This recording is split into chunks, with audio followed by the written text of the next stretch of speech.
Então vamos começar a ver a imagem agora. Essa é a nossa primeira imagem, então a gente está com o transdutor, ficou querendo apontar. A gente está com o transdutor aqui na pele, tá? O transdutor está aqui na longitudinal, no primeiro espaço intercostal aqui em cima, tá? Primeiro não, segundo e terceiro provavelmente é aqui, mas não importa muito, tá? Que a imagem é sempre a mesma. O marcador está para cima, a imagem está cortada aqui, não, tá aqui GE. Então ó, o GE aqui corresponde, deixa eu tirar aqui, o GE ali corresponde à nossa bolinha, tá, do transdutor. Então o transdutor está apontando para cima, então eu estou fazendo um corte assim, tá? Deixa eu mostrar aqui no livro que fica um pouquinho mais óbvio para vocês entenderem o que a gente está fazendo, tá? Eu estou fazendo esse corte aqui no pulmão, tá? Então eu vou enxergar exatamente o que está acontecendo nessa área aqui do pulmão, tá bem? Isso é um pouquinho não tão simples assim, era um pouco a pergunta do Gustavo aí de hoje. Mas tem que entender, a gente está fazendo um corte aqui no pulmão e aí a gente vai abrir e vai ver o pulmão aí, tá? Então o que eu tenho? Pele, subcutâneo, tá? Aqui tem um músculo até aqui perdido na nossa frente, provavelmente isso aqui deve ser aqui da uma coisa subclávia. E a gente tem duas costelas, tá? O que acontece quando o som bate na costela? A costela absorve muito e reflete muito também, tá? Então o feixe sonoro para todo na costela, uma parte ele volta e aí por isso a costela brilha tanto, tá? Mas ele não deixa passar para trás da costela nada. Então a gente cria uma grande sombra atrás do espaço, atrás da costela, tá? E o que sobra entre as nossas duas costelas? O espaço intercostal, tá? Que a gente vai ter uma esponja ali atrás, tá? Mas o que é o primeiro achado interessante que a gente tem nessa esponja?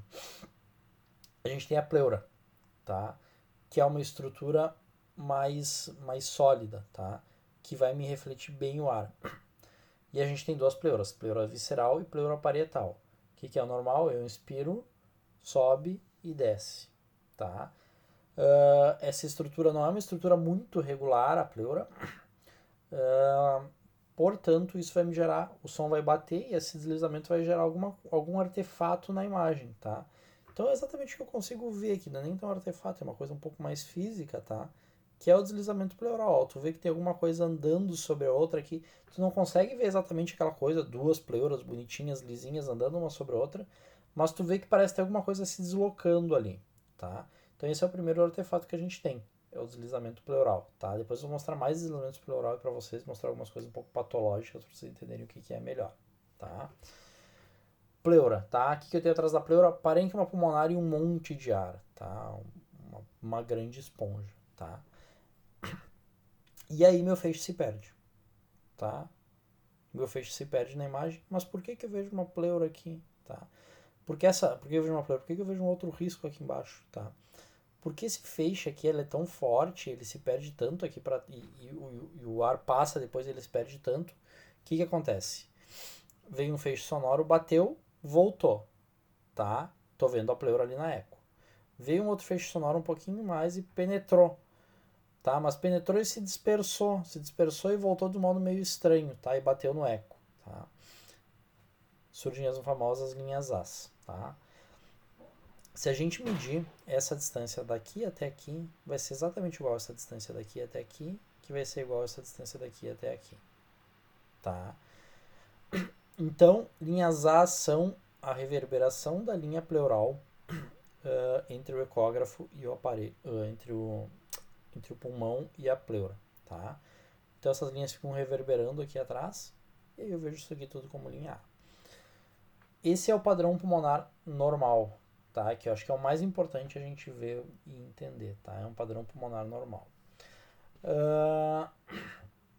E tem várias coisas que vão fazer pequenas alterações e a gente pode considerar normal também, tá? Se essas linhas A tiverem muito brilhantes, não tem nenhuma imagem para mostrar para vocês, tá? Mas depois vou mostrar mais para frente. Isso significa que a gente pode ter mais coisa ali embaixo. Por exemplo, tem uma bolha, tá? Tem uma bolha de enfisema exatamente aqui embaixo. O que eu vou ver?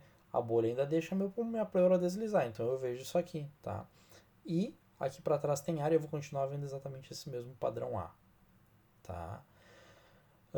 Então, dois conceitos importantes já, deslizamento pleural e padrão A, tá? Vamos ver o que vocês falaram um pouquinho aqui sobre o que é deslizamento pleural, tá? Achei bem interessante as respostas, algumas coisas um pouco uns conceitos um pouco diferentes do que é para ser, tá? A ausência de comprometimento do espaço pleural, te diria que sim, pelo menos naquele espaço onde tu está olhando, a pleura está funcionando bem, tá? Essa aqui é a nossa é a definição clássica, né? Que não tem nada entre pleura parietal e visceral. Então, se eu tiver líquido, se eu tiver ar ou as pleuras estiverem grudadas, eu vou ver. Aqui, esse aqui é bem interessante, tá? Deslizamento pleural sobre a parietal durante a respiração. Não há líquido ou ar entre as duas e não há pleurodese. Essa é uma definição bem interessante, tá? Se for encontrado, é possível descartar a pneumotórax na área examinada. Perfeito, leu no livro o conceito, tá? Não ter líquido ou ar, tá? E sempre lembrar que é outra coisa do deslizamento pleural, tá? Então, a maioria das pessoas tá com esse conceito bem claro de que deslizamento pleural tá associado a não ter nada aqui entre as duas pleuras, tá? Mas a única coisa é que não ter deslizamento pleural não significa que a gente não tem pneumotórax. Que a gente tem pneumotórax, desculpa, tá? As pleuras podem aderir por qualquer motivo. Eu fiz uma pleurodese e grudou. Eu fiz uma pneumonia, as pleuras não estão se mobilizando direito, tá? Pode ser esse simples fator já ser o suficiente para as pleuras não mexerem direito aqui, tá? Eu tenho uma consolidação aqui, um pouquinho para baixo de cá, da pleura, tá? Não exatamente na pleura. Tem uma consolidação aí. Pode ser o suficiente para essa pleura aqui estar inflamada e não estar mexendo direito. Não tem deslizamento pleural. Mas não significa que eu tenho alguma coisa exatamente do espaço pleural, tá? Então o importante é, deslizamento pleural faz parte do pulmão normal. Não ter deslizamento pleural não é igual a pneumotórax, tá? A gente vai conversar mais isso aí também semana que vem. Acho que deslizamento pleural em linha A é isso. Uma coisa importante. Não é padrão A, não é padrão B, não é padrão C. Não tô vendo nada direito, tá? Um emaranhado de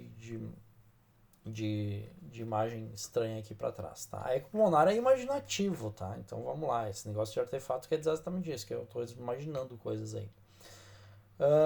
Uma coisa, um erro comum, tá? Que eu já vi muita gente fazer. Bota eco e começa aqui, ó. Girar de um lado pro outro, ficar basculando, tá? Pra gente ver o artefato, o nosso ecógrafo tem que estar parado e a gente tem que ficar parado para a gente poder deixar o ecógrafo mostrar uma pleura passar em cima da outra, tá? Se a gente está mexendo, a gente está mudando o ponto de visualização, a gente não consegue deixar o artefato se formar, tá? Então, bem parado. Mas, às vezes, a gente pega umas imagens que a gente não está vendo nada. Ó, não vejo linha A, não vejo linha B, não vejo nem direito do deslizamento pleural. O que geralmente é? Esse é o principal erro que a gente vê. O ecógrafo não está exatamente 90 graus com a pele, tá? Isso é um segredo. O ecógrafo está aqui, ó, meio inclinado, tá? Então, quando se fala em não tô vendo nada, dá alguma basculada de leve, cara, isso é milimétrico, tá? Dá algumas basculadas de lado, assim, até tu conseguir formar algum padrão, tá? Paciente obeso é um problema, tá? Paciente obeso, paciente está muito demasiado infiltrado, tu não vai conseguir ver direito porque se perde muito no subcutâneo, ó. Esse paciente aqui não perde feixe no subcutâneo, ó, tá passando tudo aqui. Então por isso que o padrão tá tão claro assim, certo?